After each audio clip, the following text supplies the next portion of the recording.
Battle of the Bastards I had to kind of take in steps because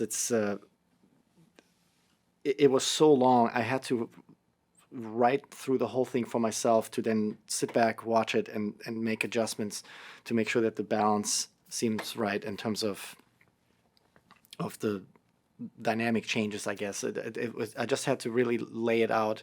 So I would write sections.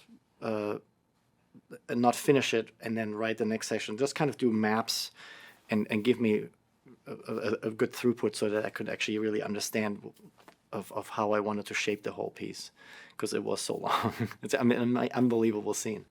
And this is a good example of how sometimes it takes a little bit of a back and forth between sound and music to get to the final product because they were working on sound in parallel of while I was writing the music. So in the spotting session, I had discussed with David and Dan of the shape, and then I presented music, and then we would shape it even more in deciding, okay, here we see all the horses running or the swords clicking. Maybe this is a good moment to just let sound do their thing, either go minimal with the music or even take it out entirely, and then where are good spots where we can bring it back in, and then vice versa. There's that scene where Jon Snow gets crushed by all the people, and then that's like, oh, maybe now we can muffle the sound and then have music really blossom, and that's such a beautiful tool because if you, I feel like if you don't do that, it can kind of be central overload, and then there's so much going on, then it's very hard to follow anything. And I think if you shape it right, which I